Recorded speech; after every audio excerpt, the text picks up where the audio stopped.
Halo Bray, kembali lagi di Gaptek.id dan kita masuk sekarang ke Gaptek News. Jadi bakalan ada beberapa highlight berita yang menurut gue menarik tapi nggak tahu kalau menurut lo semua.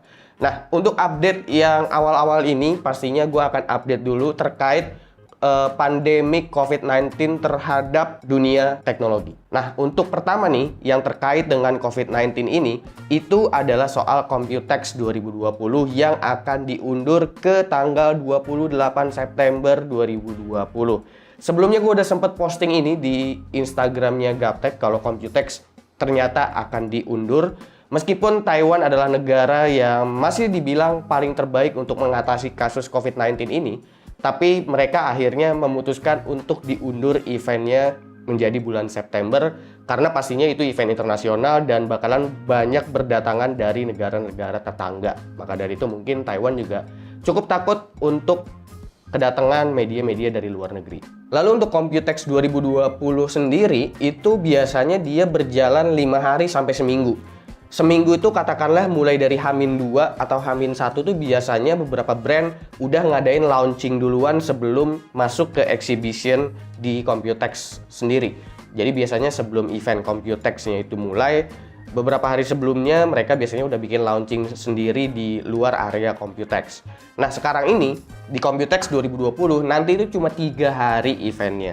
Kenapa Bang kok cuma jadi 3 hari Computex-nya? Itu karena mungkin beberapa brand nantinya udah bakalan launching produk duluan tapi online lewat live streaming. Karena sekarang nih lagi ngetrend banget launching produk hanya lewat live streaming tanpa penonton dan tanpa ada event off air sama sekali. Jadi kalau misalkan gue prediksi Computex tahun ini akan seru atau enggak, mungkin akan kurang seru. Karena beberapa produk pastinya, entah itu produk atau brand ya, itu pastinya bakalan udah launching duluan mungkin di pertengahan tahun ini. Bahkan untuk ROG sendiri, untuk G14, habis itu ada Zephyrus Duo, itu mereka udah sempet mengumumkan lewat internet aja. Mereka cukup bilang, hey kita udah keluarin ini, laptop ini, laptop ini, laptop ini, silakan publikasikan. Tanpa adanya launching sama sekali. Tapi nggak tahu, siapa tahu ROG atau brand lain itu nanti bakalan bikin launching gede-gedean lagi di Taiwan, tepatnya di Computex. Kita lihat aja nanti. Tapi yang pasti ngelihat jadwalnya sekarang Computex jadi cuma 3 hari, gua rasa beberapa brand memang udah pasti minggir dan milih untuk bikin online launching aja lewat live streaming. Itu soal Computex 2020. Dan terkait COVID-19 juga, ini pastinya berpengaruh banget sama harga komponen-komponen PC. Jadi kalau kalian cek sekarang ke e-commerce kesayangan kalian, ke toko-toko komputer kesayangan kalian, itu harga komponen udah naik. Ini naiknya kenapa? Tentu selain karena COVID-19 juga efek dari COVID-19 ini kan bakalan berpengaruh banget sama ekonomi global. Semua negara tuh ekonominya lagi ancur-ancuran. Beberapa negara juga udah ada yang lockdown. Habis itu juga pastinya pabrik-pabrik atau perkantoran-perkantoran itu banyak yang ngurang-ngurangin karyawannya. Habis itu juga ada beberapa juga yang WFH sehingga produksinya juga semakin sulit. Itulah hal-hal yang menyebabkan kenapa harga-harga komponen ini jadi bengkak sebengkak-bengkaknya. Sebenarnya belum terlalu bengkak banget sih, tapi bisa dibilang udah lumayan jauh lah peningkatan harganya. Nah, untuk harga yang masih stabil sendiri itu produk-produknya biasanya ada di produk smartphone karena smartphone ini dia TKDN dan pabriknya ada di Indonesia, jadi harga smartphone cenderung masih stabil kalau kalian cek. Dan juga harga laptop ini masih cenderung stabil untuk harga laptop. Tapi untuk laptop-laptop yang memang udah beredar di tahun 2019 atau 2020 awal. Tapi kalau yang bakalan baru launching, itu pastinya dia bakalan pakai SRP baru dan itu pasti harganya bakalan kelihatan bengkaknya seberapa. Lalu baru kita masuk ke beberapa highlight berita yang menurut gua menarik. Ini pertama ada dari SK Hynix yang mengabarkan mereka akan siap memproduksi memori DDR5. Nah, kabarnya sendiri untuk rating frekuensi DDR5 dari SK Hynix ini, SPD-nya itu paling rendah, jadi defaultnya DDR5 tuh bakalan berjalan di 3200. Jadi kurang lebih seperti apa yang gue prediksikan sebelumnya. Cuma yang gue nggak bisa prediksikan, ini ternyata jauh banget karena SK Hynix bilang bahwa rating profilnya nanti bakalan ada yang 8400 MHz. Dan itu tinggi banget, padahal gue nggak prediksiin Paling DDR5 ya paling sampai 5.000 mungkin rating profilnya nanti yang bakalan keluar, atau 6.000 gitu. Tapi ini ternyata katanya hingga 8.400 MHz. Jadi kebayang dong, kalau misalkan nanti ada ajang overclocking terus bikin rekor, mungkin rekornya bisa sampai 10.000 MHz kayaknya, harusnya bisa sih. Lalu untuk comparing ke DDR4 sendiri, efisiensinya segimana? Tentu ini efisiensinya jauh banget, karena untuk rating SPD 3200 itu dikatakan di sini bahwa DDR5 itu dia pakai 1,1 volt. Jadi itu rendah banget. Dimana kalau kita ngelihat DDR4 itu rating SPD-nya defaultnya itu jalan di 2133 atau di 2400 biasanya. Itu dia ratingnya untuk voltasenya ada di angka 1,2 volt. Jadi perbedaannya signifikan banget. 1,1 volt untuk 3200 MHz. Lalu untuk platform. Nah, pastikan kalian bertanya-tanya, Bang, emang motherboardnya udah ada apa belum, Bang, untuk motherboard DDR5? Ini udah dikonfirmasi, pertama kali itu bakalan ada di platform server dulu, baik itu AMD ataupun Intel. AMD-nya yang mana, Bang? AMD-nya EPYC generasi ketiga untuk AMD. Ya, jadi itu kemungkinan bakalan ada di tahun 2021, dan untuk Intel itu ada di Intel Sapphire Rapid Xeon, dan itu kabarnya juga bakalan ada di tahun 2021. Tapi karena tahun 2020 ini banyak masalah, balik lagi soal COVID-19 ini, apakah 2021-nya bakalan jadi mundur juga? Karena kan pastinya produksinya lagi sulit sekarang-sekarang. Jadi mungkin perkiraan gua antara akhir 2021 atau awal 2022. Lalu selanjutnya ini adalah berita dari Intel ya. Ini Intel mau ngapain nih? Ini di bagian notebook nih. Core i9 10980HK. CPU 8 core, 16 thread terbaru dari Intel yang kemarin udah diumumin bersamaan dengan laptop-laptop gaming yang beredar, termasuk Zephyrus Duo 15. CPU ini pastinya bakalan jadi rival kuat untuk Ryzen 9 4900H ya, yang dimana sama-sama memiliki 8 core, 16 thread.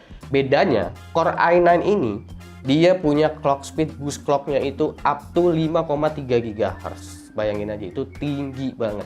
Kalau kita ngecek di Core i9 9980HK, itu dia boostnya up to 5 GHz, dan itu cuma satu core aja, dan ini memungkinkan untuk katanya all core bisa jalan 5 GHz. Cuma di sini diinfoin bahwa 10980HK ini loadnya, untuk load all core-nya itu bisa mencapai angka 135 watt, meskipun rating TDP-nya ada di angka 45 watt.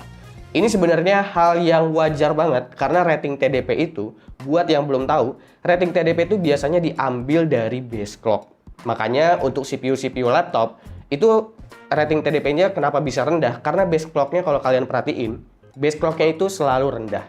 Base clock-nya ada di angka 2 GHz mungkin, atau ada di angka 1, sekian GHz. Gue jarang nemuin sih yang sampai base clock-nya tuh mencapai angka 3 GHz. Karena biasanya masuk ke 3 GHz tuh udah untuk load all core, dan itu susah banget buat dijadiin base clock di laptop. Selain soal power draw yang bakalan tinggi ketika clock speed-nya itu, boost clock-nya memang tinggi banget di 5,3 GHz, pastinya juga ini bakalan jadi PR buat produsen laptop untuk bikin cooling yang bagus untuk Core i9 10980HK. Karena kita sendiri sih belum tahu. Gue juga belum tahu sama sekali heat output dari Core i9 10980HK ini kayak gimana. Apakah ini tipikal CPU yang panas atau enggak.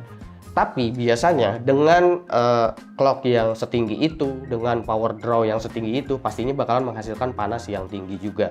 Dan sebenarnya kalau kita balik lagi bicara soal TDP, Ryzen 9 4900H juga punya rating TDP yang sama, ada di angka 45 watt.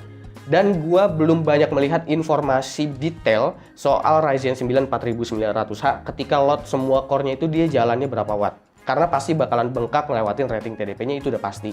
Tapi nyampe angka 135 watt juga atau enggak, itu gua belum ngecek sama sekali karena gua belum ngetes Ryzen 9 4900H, dan semoga cepet-cepet sampelnya bisa datang untuk laptop yang pakai Ryzen 9 4900H biar bisa dicek langsung kira-kira power draw-nya berapa dan kira-kira efisien atau enggak untuk Ryzen 9 4900H sendiri. Tapi beberapa produsen sih seharusnya udah mempersiapkan hal ini ya untuk Core i9 10980HK, karena ROG sendiri juga mereka udah mengumumkan bahwa line up laptop mereka yang pakai Intel Core generasi ke-10 nanti itu semuanya bakalan dikasih liquid metal pre-apply dari pabrik. Jadi kalian nggak perlu ngasih thermal paste lagi, bukan thermal paste tapi liquid metal lagi kayak gitu. Nah, itu soal Intel Core i9 10980HK. Dan ini selanjutnya yang terakhir yang gua highlight ini ada dari Nvidia. Nvidia mau ngeluarin VGA card lagi, tapi bukan flagship, tapi ada refresh lagi untuk GTX 1650. Ini emang udah jadi kelakuannya Nvidia ya. Kalau misalkan dia ngelihat antara produk 1 dan produk 2 masih ada gap yang lumayan jauh, dia akan bikin di tengah-tengahnya untuk nyelipin gitu. Jadi gapnya bener-bener sempit. Nah, GTX 1650 ini bakalan di-refresh, nanti bakalan keluar yang namanya GTX 1650 D6. Apa itu Bang maksudnya D6? Jadi GTX 1650-nya itu nanti bakalan pakai memori GDDR6. Karena sebelumnya GTX 1650 itu masih pakai memori GDDR5. Ya, meskipun sebenarnya ada GTX 1650 Super yang memang itu sebenarnya memorinya udah pakai GDDR6.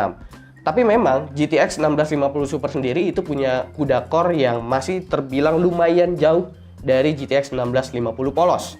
Jadi untuk 1650 Super itu CUDA core-nya ada di angka 1280, sementara GTX 1650 itu ada di angka 896 CUDA core-nya. Nah, dengan digantinya memori GDDR5 menjadi GDDR6, ini memungkinkan GTX 1650 akan memiliki performa yang meningkat 6-7% lah.